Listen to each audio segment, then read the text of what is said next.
อาทิตย์เกิดจะไปอย่างปูนจากอาทิตย์จะไล่ตีหัวมาอย่างนี้ก่อน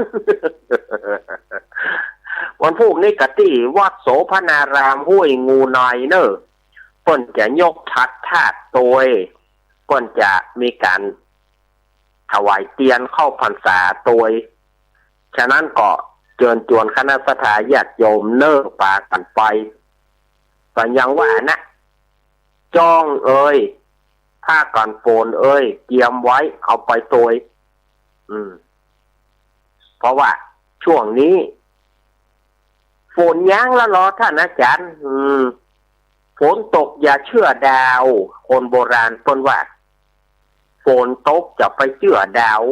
จะไปไว้ใจมันบ่ได้เตื้อนะฉะนั้นเราจะว่าฝนตกฝนมันต้องบ่ตกละเขาว่าบ่ได้มันจะมาเมื่อใดมันก็มาเนี่ยตะคืนเนี่ยมันก็ตะคืนนี่ตกคืนหุ้งเต้าแจ้งเขาไว้ใจบ่ได้เขาว่ามันบ่มีละเขาจะไปว่าเพราะว่ามันเป็นหน้าของเปิ้นมันเป็นหน้าของเปิ้นเจ้าของดาเปิ้นนะฝนบ่ตกก็ฝน5ปัก5กินนี่บ่ตกฝนตกกับฝน5นี่ตกนะตัวใจการตัวใจคนเนี่ยสถาญาติโยมมันตัวใจเนี่ยอาตมาว่านะมันตัวใจเนี่ยคนเฮานี่ มันก็เหมือนอย่างอาตมาเขาเป็นนักเตะอาตมาเขาเป็นนักเตะนี่เหมือนกันบางทีเขาไปเตะเนาะบางทีเขาไปเตะแงวไปเดือดร้อนแงวไปเตะอย่างล่ำเหลืย่อโยนพ่องแกค้านว่าเขาไปเตะ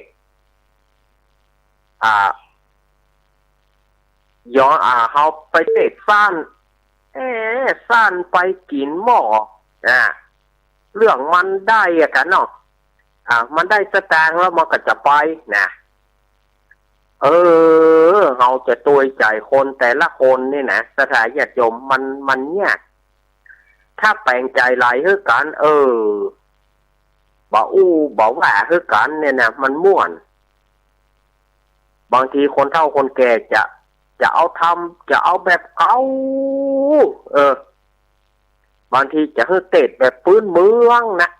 เตะปืนเมืองนะบัดถ้าไปเล่าให้ฝ่ายฟังละอย่างก็เขาตึงบ่ฮู้เขาบ่ฮู้หรือว่าตัวเก่าบ่ฮู้เขาบ่ฮู้ก็ว่าตัวเก่าบ่ฮู้แล้วตัวเก่าจะเอาอย่างเขาพยายามถามว่าแล้วได้เนื้อความก็บ่ฮู้ฟังเหมือนกันก็เขาอธิบายคนมันก็ยังเข้าใจอยู่แม่ก็สถาญาติโยมเขาอธิบายคนก็ยังเข้าใจอยู่แต่ถ้าเขาบ่อธิบายเขาไปซื่อๆแล้วฝ่ายจะฮู้โดยที่บ่มีคำอธิบาย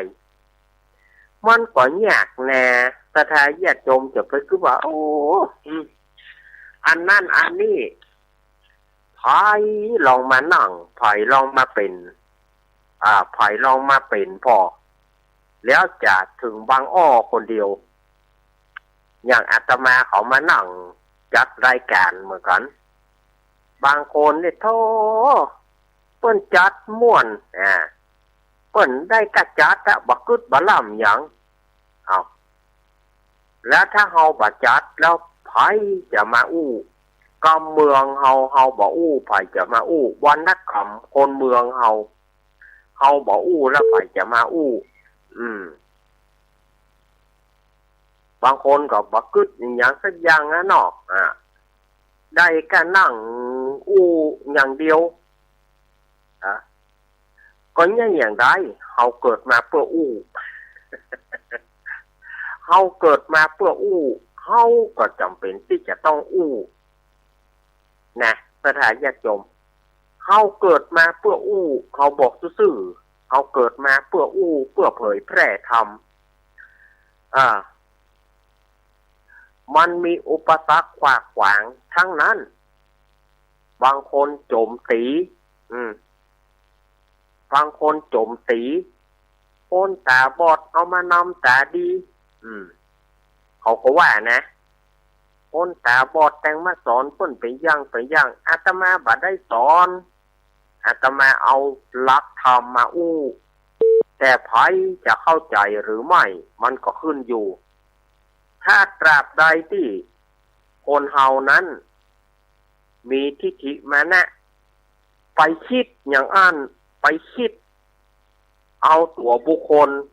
มาเป็นตัวตั้งตัวต่อมันก็จะไปอย่างที่ญาติโยมว่านั่นนะอันใดกับญาติโยมมันตึงเปิงใจบ่เปิงใจ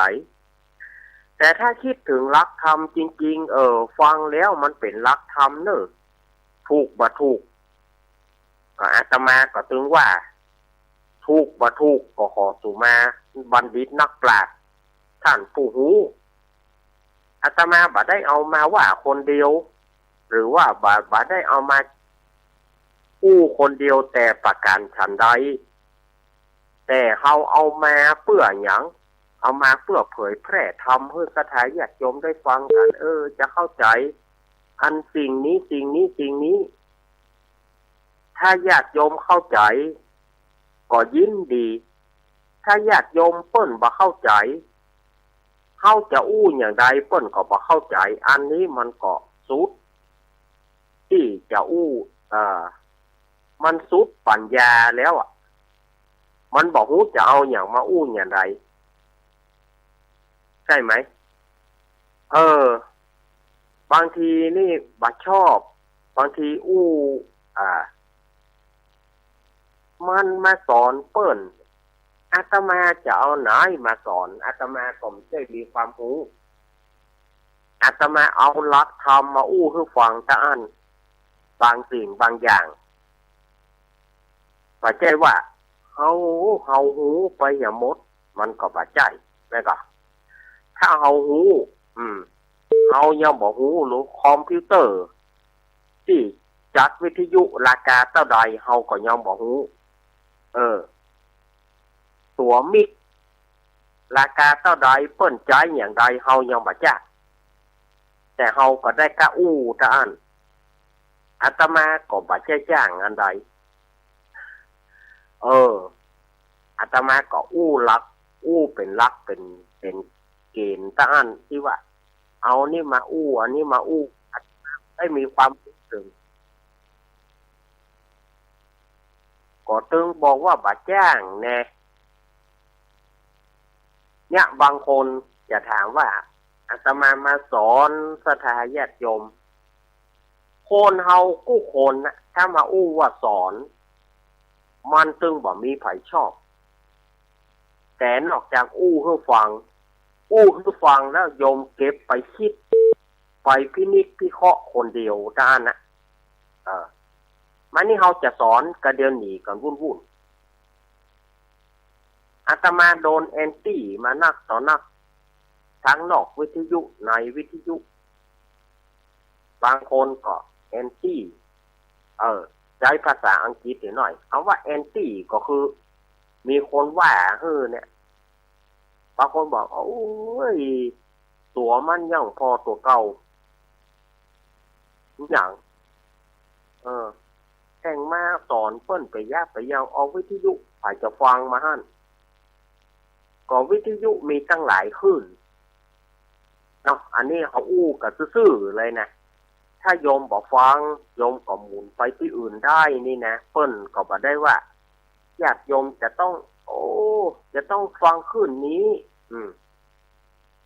แม่ก็เหมือนพอทีวีช่องนั้นบ่ม่วนก็เปลี่ยนไป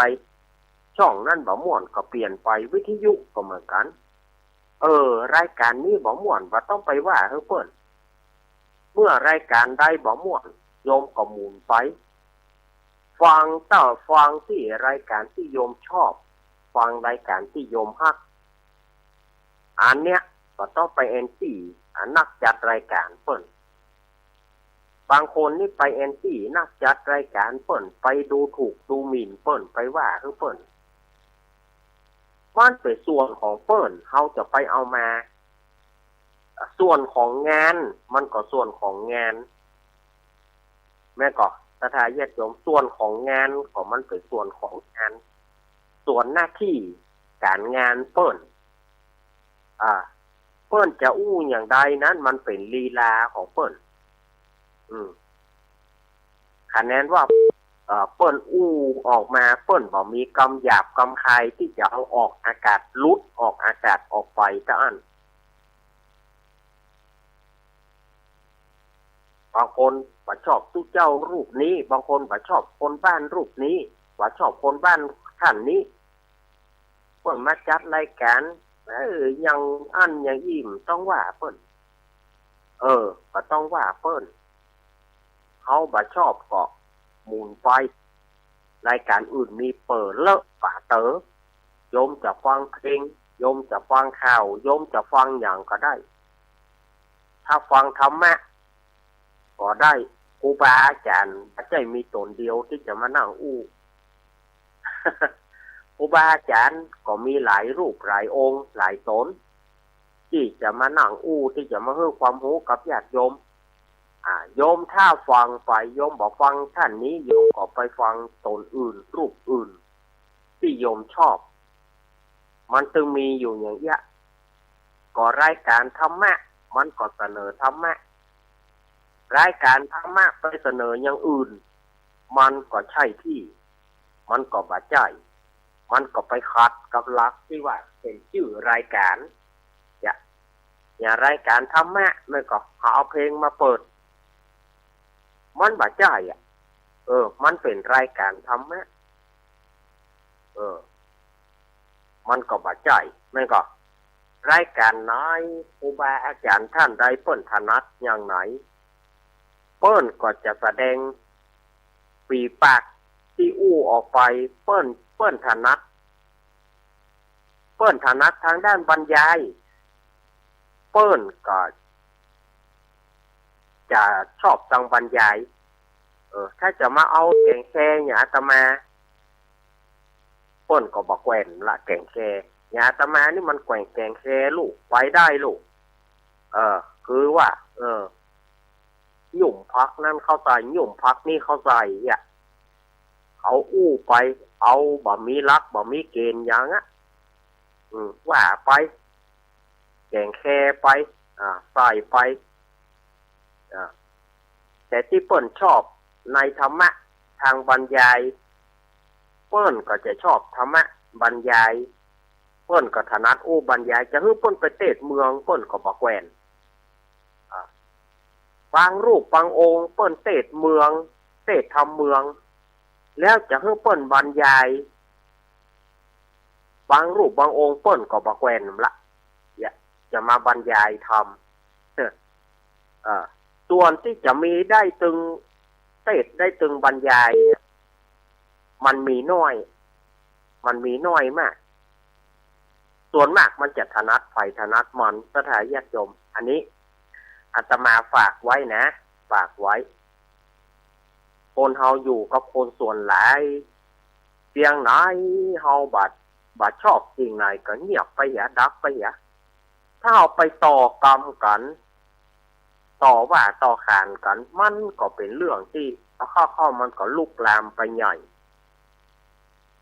เฮาอยู่ด้วยกันอยู่ร่วมโลกกันเอาซื่อๆมันบ่เมินมันก็ตายจากกาลสถาญาติโยมมันอยู่บ่ใช่เมินถึงเวลามันก็ปล่อยถึงเวลามันก็ตายจากกันละบางคนนั้นจะอู้จะจ๋าออกมาบางคนตึงบ่ชอบลูกนั่นก็ถ้าบ่ชอบญาติโยมก็หมุนไป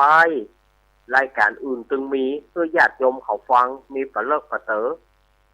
อันนี้อาตมาบ่ได้ว่าให้ญาติโยมนะแต่เอามาอู้ให้ญาติโยมฟังว่าก็ได้เจ้าหาว่าอาจารย์เน้นลักเอามาอู้ว่าให้ผู้นั้นผู้นี้ อาตมาบอกแล้วว่าอาตมาบ่ทำเพื่อกลุ่มหนึ่งกลุ่มใดหรือว่าบ่ได้ว่าเพื่อไผชุมชนใดกลุ่มหนึ่งกลุ่มใดได้รับความเสียหายบ่ได้ว่าเพื่อไผเดือดร้อนแต่อู้เพื่อฟังเป็นแนวคิดของศรัทธาญาติโยมบ่ได้เป็นแนวคิดอีกอันนะส่วนตัวอาตมานี่นะบ่มีเรื่องบ่มีราวอะไรอย่างเอามาอู้ให้กันฟังในช่วงเป็นรายการธรรมะ8 โมงนะธรรมะ8 โมงกับศรัทธาญาติโยมสาธุชนทั้งหลายก็นับไปแถม18 วันจะเข้าพรรษาแล้วใครจะไปสมทานศีลใครจะไปรักษาศีลภาวนาเมตตาภาวนาอยู่ที่วัดที่วาในช่วงเข้าพรรษา13 วันพระ13 วันศีลหรือว่าจะไปฟังเทศน์ไปมีโอกาสท่านที่ไปได้ควรที่ไปนะท่านที่ไปได้ควรที่ไปจะไปปล่อยเวลาให้มันว่างจะไปปล่อยว่ารอแหมหน่อยแหมปีหน้าจะไปปีนั่นจะไปเกิดปีหน้าโยมบ่ได้ไปแล้วจะอย่างไรเอากันซื่อๆเนาะอู้กันง่ายๆว่าเกิดปีหน้าล้มหายตายจากไปแล้วจะบ่ได้ไปแล้วนะวัดวานี่นะเมาอาจจะไปเมาอย่างล้ำเหลือจะไปคิดว่า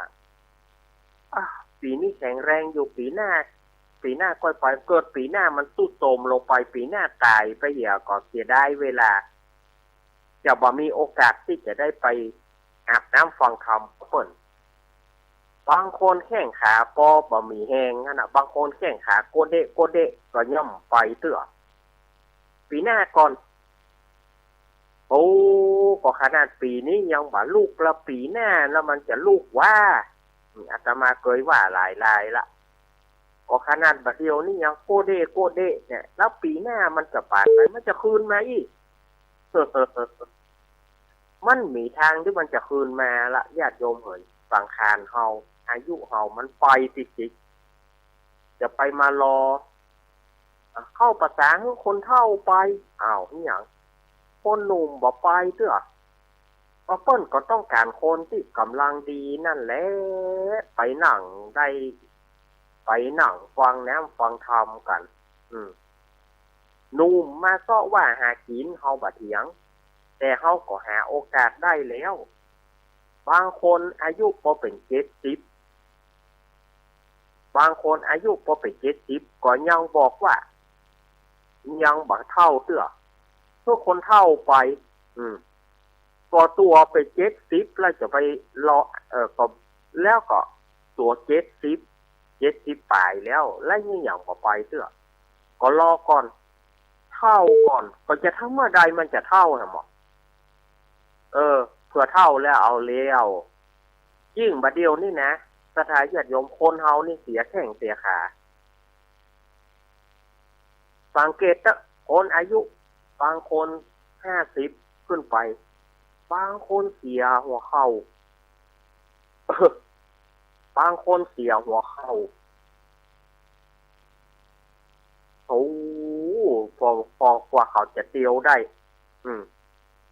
พออย่างงัวเป็นสะเดาพออย่างงัวเป็นสะเดากว่าที่เขาจะไปได้แต่ละก้าวนี่อย่างน่ะปวดปวดโอ้อย่างใดอย่างมาปวดก็50 ปลายน้อยไปอย่างปวดแน่นะปวดด้วยปวดบอดต้องไปผ่าแล้วก็ย่ำได้เตื้อก็ดีเตื้อเนี่ยศรัทธาญาติโยมแล้วจะมาว่าอายุบ่เท่าเตื้อโกเดะแต่ยังว่าบ่เท่าเตื้อแล้วจะยิ่งอย่างไรไปเมื่อไปลูกนะไปเมื่อไปลูกเพื่อไปบ่ลูกแล้วก็ได้ก็อยู่กับบ้านนะได้ก็อยู่กับบ้านด้านนะกูนี่นอ กูนี่นอให้ไปวัดแต่เนออย่าไปก็บ่ได้อ่ะถ้าจะไปก็เป็นตุกลูกตุกหลานต้องได้ไปส่งแล้วก็ต้องไปฮับแม้ไม่เขาก็ส่งแกเอาเข้าเขาจะโจมแล้วแหละไปเนี่ยไปแล้วก็ช่วยตัวเก่าบ่ได้เขาก็จะเดือดร้อนนะหมดสถานญาติโยมฉะนั้นเมื่อไปลูกนะไปลูกควรดีไปวัดไปวากลางวาตานี่ไปลูกไปเลยไปลูกไปเลยญาติโยมอาตมาขอบอกกับญาติโยมว่าถ้าไปลูกเนี่ยคือไปถ้าไปบ่ลูกก็ค่อยว่ากันทำกรรมหนึ่งแต่ถ้าบางคนอาตมาเสียเวลาเสียได้เวลาบ่ไปเตื้อเพื่อแล้วเพื่ออย่านอนวัดบ่นอนเตื้ออย่าบ่นอนเตื้อนะยังบ่ถึงเวลาก็แล้วเมื่อใดจะถึงเวลาเพื่อแล้วเพื่ออย่าก็บ่ได้นอนสักกรรมก็มีหลายท่านหลายคนพลาดหวังจากวัดจากว่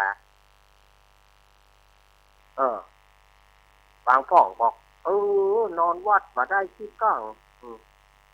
บึดก็หาว่าใครขี้บึดก็หาว่าใครเหี่ยวมันจึงหาวิธีข้างๆคูๆที่จะเลี่ยงนะที่จะเลี่ยงบึดก็ใครขี้บึดก็อ้างว่าสุมาเนยญาติโยมบางพ่อเพิ่งกินข้าวเนาะมันบอกว่าก็บ่แล้วใจบ่มันก็ต้องว่ามันจนแล้วใจนั่นนะบางคนก็อ้างว่าเข้าห้องน้ำเจือบางคนก็ว่ากำเดียวก็เข้าห้องน้ำกระเดียวก็เข้าห้องน้ำก็ห้องน้ำบะเดียวศาลาบะเดียวมันใกล้ฮะเหมือนจะตายสถานญาติโยมเปิ้นแปลงในวัดในวาในศาลาในอันน่ะต้องได้เข้าไปแล้วอย่างใดล้ำเหลือจะเข้าเมินตะใดไผจะไปว่าอย่างก็เปิ้นแปลงเป็นพระเป็นส่วนแล้วไผเข้ามาตัวเก่าจะเข้าก็เข้าต่อบางคนบอกยังบ่ได้เตื้อนะเข้าวัดบ่ได้เตื้อปีหน้าก็ล่างว่าดีค่ะโอ้โนสเวิร์นเวอร์อาตมาบอกนะโนเวสเวิร์นเวอร์ถ้าไปหวังแล้วว่าจะปีหน้ามันจะดีขึ้นมาเหลือเก่าแล้วมันยากฉะนั้นไผศรัทธาญาติโยมที่ไปวัดไปวาได้ควรดีไปได้ละไปเมื่อกำลังดีกำลังญาติโยมบ่ดีแล้วก็กลับนะอันนี้จะมาฝากไว้เนอะจะไปว่าจะมานึกฝากบ่ดีจะไปว่าฝากบ่ดีจะไปว่ากำอู้มันนี่มันอย่างแห่นี่ก็บอกกันไว้เนาะอาตมาไม่ใช่ว่าทุกฝ่ายนะถ้าพ่องไปวัดตื้ออายุเท่าใดก็จะ60 ปลายแต่ยังบัดถึงเวลาได้แล้วอย่าไปถึงเวลาเมื่อใดนะเนาะรอก่อนแล้วเข้าเอาแล้วแข้งขาเอาแล้วว่าเดี๋ยวนี้ย่อมพอคน40 ปลาย50 ปลายเป็นกะโหลกหัวเข่าเป็นกะโหลกหัวเข่าเนี่ยขนาด40 ปลาย50 ปลายมันบ่ใช่วัยที่จะเจ็บหัวเข่าแต่บัดเดี๋ยวนี้มันมีแล้วกระดะแล้วและญาติโยมจะไปรอแหมเมื่อใดโอกาสไปวัดไปวากันเนอะสถานญาติโยมไหนจะเข้าพรรษาแล้วมีโอกาสไปอาบน้ำฟังธรรมล้างจิตล้างใจอาบน้ำฟังธรรมกันอย่าพ่องถ้าจะไปละหรือวัดวาหมองตู้เจ้าก็อยู่มาได้ศรัทธาเปิ่งตู้เจ้าก็เปิ่งศรัทธาวางใจยังยิ่งว่าปีนี้ไอจะไปนอนวัดก็อนุโมทนาไปที่ก็ได้ไปนอนวัดก็ไปขับศีลฟังธรรมไปนั่งฟังเสกฟังธรรมพ่องไปทำบุญสุนทานก็ดีใจแล้วเนาะอาตมาหารสมควรแก่เวลาอาตมาจะเปิดสายแล้วเด้อตอนนี้8:42-43 นาทีอาตมาจะวางสายเพื่อสถานญาติโยมได้โทรมาเนอะ ถ้าฝ่ายที่ฟังอยู่จะโทรมาก็ได้เนอะ083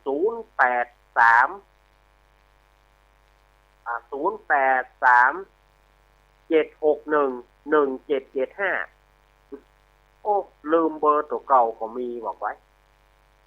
มันซับซ้อ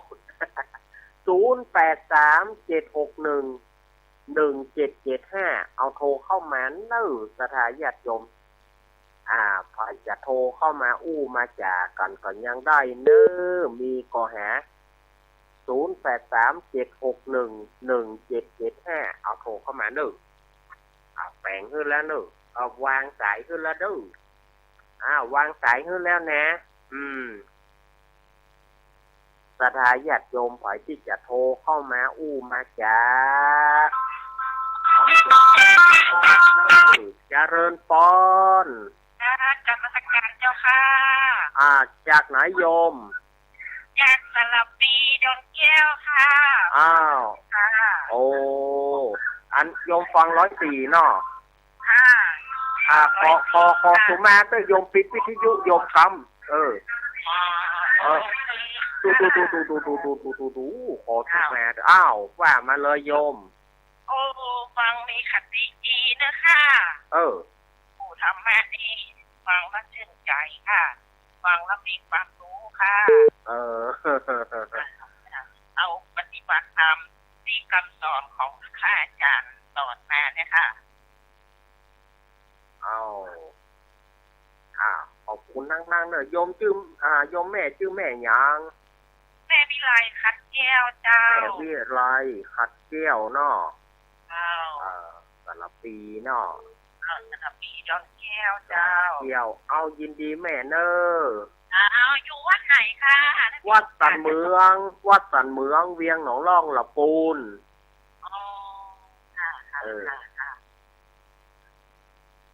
จัดการเจ้าค่ะอยู่ดีมีทุกข์นะโยมเนอะ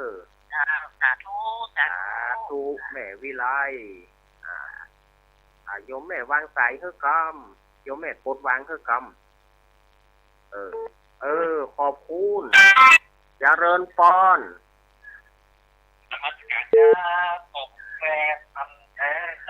โอ้มาแล้วเนาะให้แฟนพันธุ์แท้เฮานี่นะเจ้านี่ท่านเขาออกรายการกันมันเมินไหนเมินไหนฟ้าแมบเสื่องฟ้าแมบฟ้าร้องเนี่ยเนาะเมินไหนเสื่องงวดนี้ครับท่านออกรายการเนาะต้องนี่กาเนาะต้องเล่านิทานเลยแล้วเนาะอันนั้นกันเนาะกันเดียวเมื่อคืนนี้ก็พบกันอย่างนั้นเนาะคืนนี้ปากันอย่างนอมาใครเครียดเนาะคืนนี้ปากันขอบคุณเนอะขอบคุณใจกันนะครับขอบคุณต้องมาขนาดนั้นให้แฟนพันธุ์แท้สถาญาติโยมแม่ริมแฟนพันธุ์อยู่แม่ริมเนอะเจริญปอนไหว้ศาลเจ้าพระอาจารย์ลูกเน้นแม่สีพานตาแก้วป่าไม้แดงดอยสักเก็ดเจ้าแม่สีพานป่าไม้แดงดอยสักเก็ดมาแล้วหั่นฝนตกหนักก่อนลูกตกเนอะแม่ตกแต่คืนนี้คืนหุ่งบ้านแม่ตกประวาทั้งวันแต่คืนทั้งคืนแม่รู้ว่าน้ำจะข้ามดอยกิวนี่มาอย่างแล้วเนอะถ้าน้ำมันข้ามดอยกิวมาจะยากอย่างไรจะโลดอย่างไรทันยิบเนาะแม่เนาะอยู่ทางนั้นเนาะวันนั้นคืนวันอย่างคืนวันพฤหัสก็ว่าคืนวันอย่างคืนวันพุธพระอาจารย์เพิ่นมาแทนไข่กับหมู่อาจารย์มหาวิทยาลัยแม่จะโทรบอกเพิ่นว่าตังเพิ่นน่ะตกน้อยเดียวตกนักแล้วแม่ก็ว่าแม่ก็โทรไปแล้วมันแบบนี้เนาะมันบอกว่าแม่ก็เลยส่งข้อความไปบอกว่าที่บ้านแม่ฝนตกหนักขนาดแล้วเพิ่นก็ส่งข้อความขึ้นมาระวังน้ำท่วมเนอะแม่แล้วตัววานี่มันตกทั้งวันตกทั้งคืนแม่ว่าถ้าน้ำมันข้ามดอยกิวมาแล้วกูอย่างไรเลิกเปิดนักอย่างแต่ขนเอาครัวไปแล้วที่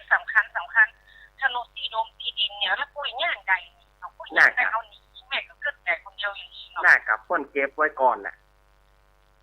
บางคนเพิ่นเก็บไว้ก่อนแล้วเพิ่นเก็บไปก่อนนะได้เท่าใดเจ้ามันเก็บก่อนนะ ขนาดเดียวนี้แม่ก็ถ้าอยากได้เตรียมเก็บที่มันสำคัญเอาที่สำคัญเนอะแม่เนอะเอาไว้ที่ปลอดภัยเนอะ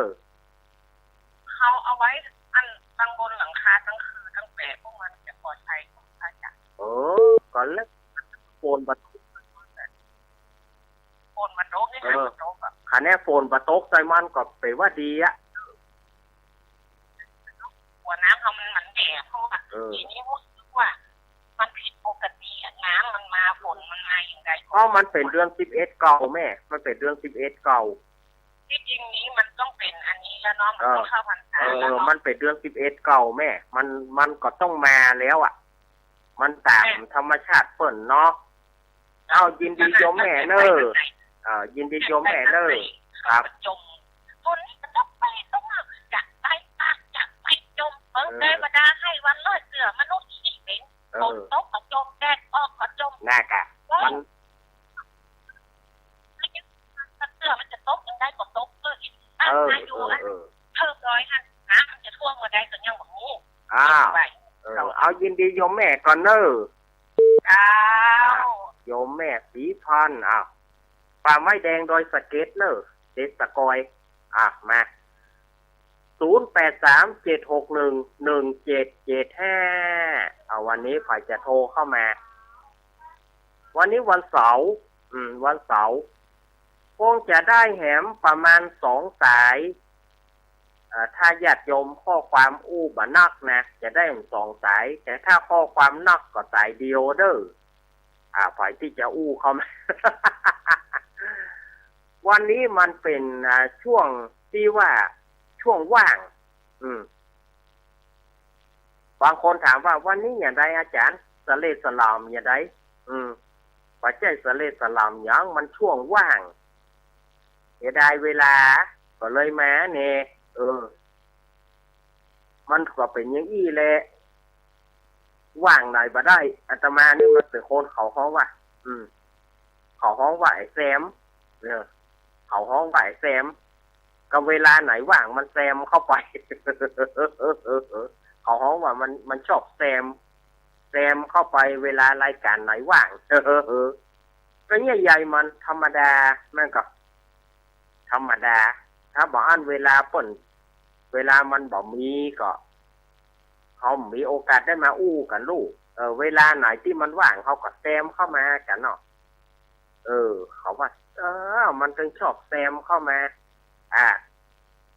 มันกลัวบ่ได้เขาโอ้แต่เนี่ยใหญ่มันเนาะธรรมดาหรอกธรรมดาของโลกธรรมดาของโลก ธรรมดาของโลก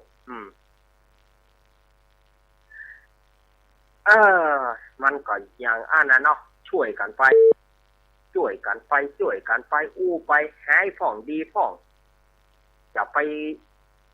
จริงๆจัง